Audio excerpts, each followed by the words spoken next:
you are appreciating the contrast that helps you to define your desire? The answer to the next 5 questions is yes. Even when your desire has not yet come to fruition, you still love it percolating within you?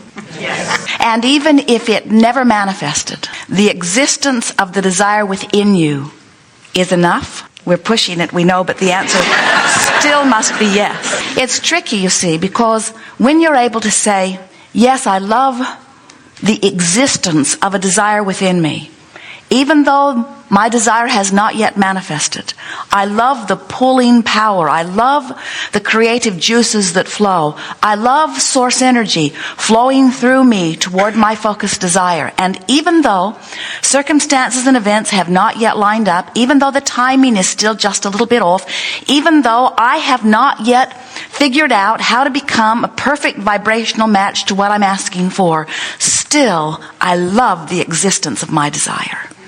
Because I know that that is what puts the eternalness in eternity. I know that the entire universe, we're speaking for you, I know that the entire universe exists to produce within you, me, you out here on the leading edge, this focused desire. And when that desire is pulling through you, calling through you, being called through you by you, being called through you, by you, from you. We are all in this together. When that desire is there, that fresh feeling desire, you remember how desire feels when you don't doubt it? You haven't trampled it to death with your pessimism? You know, that fresh feeling desire, that feeling that, oh, I'd like that, and I can do that, that feeling, that's how you feel from non-physical. That's how we always feel on your behalf. That's the way desire is supposed to feel. But there are many physical friends who have practiced beating the drum of, why won't it come? Why don't I get what I want? Why do others get the things that they want and I don't get what I want? Why is it that I've wanted this for so long and it has not come about? When you beat the drum that sounds like that, you begin to develop habits of thought about your desire that are so different from the vibration of your desire that you become a vibrational mismatch to your own desire. So then your words say one thing, but your vibration says another thing, and because of this powerful law of attraction, which does all of that sorting out, your desire, even though you're asking and even though source energy has lined up endless situations to deliver it to you, your desire can't come to you right now because you're not letting it in. Just like when you set your radio tuner on 98.6, you can't hear what's being broadcast on 101 FM. Your frequencies have to sync up. So the frequency of your desire and the frequency of your day-to-day thought about your desire have to be on the same vibrational wavelength. And how do you know when it is? It feels good to think about it. How do you know when it isn't? It doesn't feel good to think about it. So, let's recap. Complaining about something means you're out of sync. Justifying why it should come to you means you're out of sync.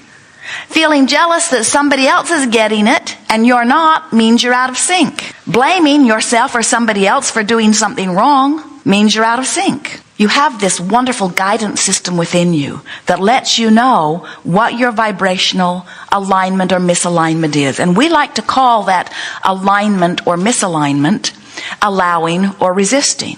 The alignment with what? Alignment with source energy. Alignment with the well-being that flows. So now we think it's important to tell you that there is only a stream of well-being that flows. In other words, there's not a stream that flows that says, yes, you deserve what you are asking for, and yes, you are worthy of it. And then another stream that flows that says, no, you're not.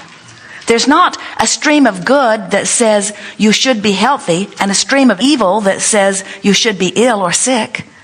There's not a stream that says you are good and another stream that says you are bad. The promise that you understood when you came forth into this leading edge environment would be that the environment would inspire you to personal, powerful preferences, with emphasis on personal.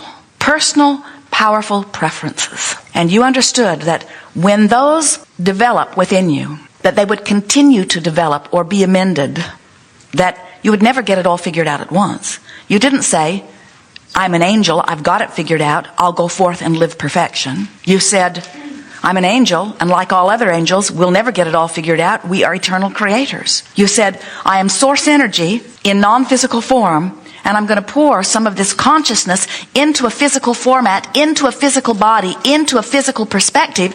And as I am pouring through from my personal, powerful perspective, desires will occur to me. Preferences will occur to me. And when that happens, a vibrational emanation about that will occur even if I never speak a word about it.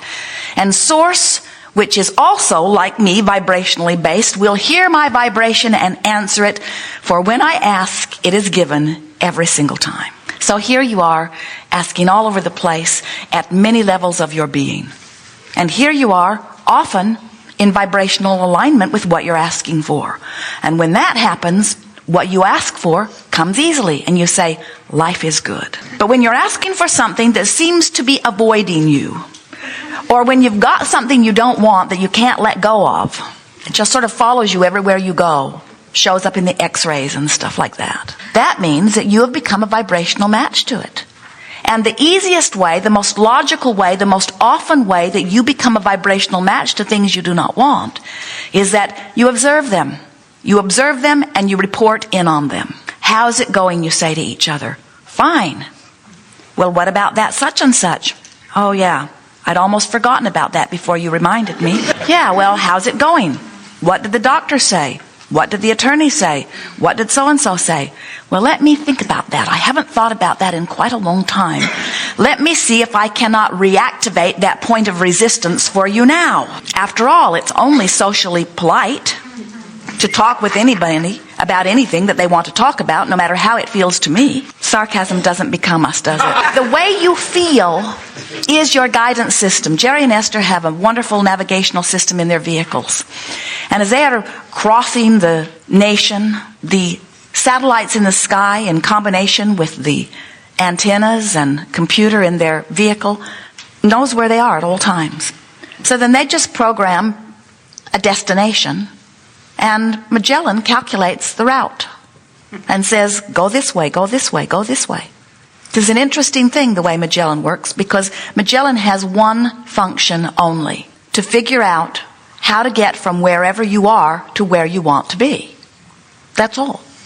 Magellan never says, where have you been? In order to correctly calculate from where you are to where you want to be, first, I need to know every place you've ever been, and how long you were there, and how you liked it. Magellan is not interested in any of that because it is irrelevant. And your own guidance system is not interested in any of that either, because it is also irrelevant. Where you have been has nothing to do with where you are going, except that as you've been there, you were so aware of being there, and usually so often talking about being there, that you most likely did develop some vibrational habit about being there. And that's the tricky part about getting to where you now want to go. If you are vibrationally offering more about where you are or about where you've been than about where you want to go, you're not programming your guidance system in a way that it can be effective for you. It's like saying, I want to be over there, but I'm talking about over here, so your guidance system thinks that you want to stay where you are. So everything that you do and the entire universe, everything that responds to you, gives you more about where you are. And then with your words you say, no, can't you hear me? I don't want to be here. I want to be over there. And if your guidance system could speak to you in the way that we are, your guidance system would lovingly say to you, then it might be a good idea to start talking about where you're going instead about where you are, and instead about where you've been. Because as you talk about where you are or about where you've been, that's the signal that you offer. And that's the signal that everything universally is responding to. That's why it feels sometimes like you're stuck on this spot. You're not stuck because things are always changing. But if it feels like you're stuck, it's because they're changing to the same thing over and over again. That was really good. Those are powerful things to contemplate, because when you get it in your mind that your motor's always running and that the universe is always responding to it, and that wherever you're pointed is where you're going, and you realize if you're pointed to the past, then you're just recreating more of the same, or if you're looking at what is powerfully, then you're just creating more of the same thing. But if you are looking forward, if you are looking into the future, if you are looking for change, if you are looking for new, if you are looking for improvement, then that's what's coming to you. It has to be. It is illogical for it to be otherwise. The laws of the universe are exact. They are constant. They respond to you unerringly. You never, ever, ever get something that you are not a vibrational match to. It has never happened to anyone, and it is not happening to you. Occasionally, Esther will say, Abraham, are you sure about that? I'm certain that I was doing a better job than this. And we say, bless the manifestation, because the manifestation helps you know how you're doing. And it doesn't matter how anything seems to be turning out, because all it does is give you more information about what you really prefer. If something turns out not so much the way you like it, all it does is help you to launch more rockets about what you do want. So this workshop, this gathering, this co-creative time we have here together is not really pointed toward helping you to define what you want, because you have been doing that. You've been doing a marvelous job of that. You have been launching desire constantly. Mostly what we want to happen for you here today is we want you to gather a conscious awareness, a knowledge, at minimum a belief, that you can get to wherever you want to be from where you are. And the thing that we most want to impart to you is, if you will stop trying to do it all at once, it will go better for you. Because law of attraction is the best friend that anyone has ever had, but it's this consistent, fair-minded friend that always consistently responds to your vibration, so that you are never again confused about how things work. Law of attraction won't pull strings for you. It won't let you behave one way and attract another way. It will be so very consistent that you will, if you're paying attention, learn exactly what it is you are doing that nets you the results that you like, and exactly what you are doing that nets you the results that you don't like. In other words, with a little bit of paying attention to the way you feel, you will always know. As Jerry and Esther travel between Phoenix and San Diego, their destination is San Diego. They are clear about where they are going, and as they get about halfway between Phoenix and San Diego, they find themselves in Yuma, Arizona. A nice enough place, but it is not where they are wanting to be. And when they find themselves in Yuma, they do not get so disoriented about not being where they want to be that they turn around and go back to Phoenix.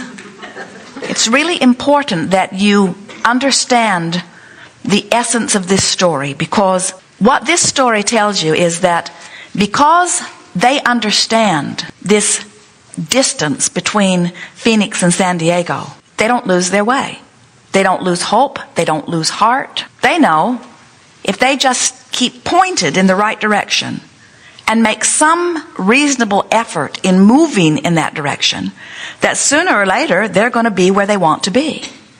And we want you to understand that that is true of everything that you have ever wanted.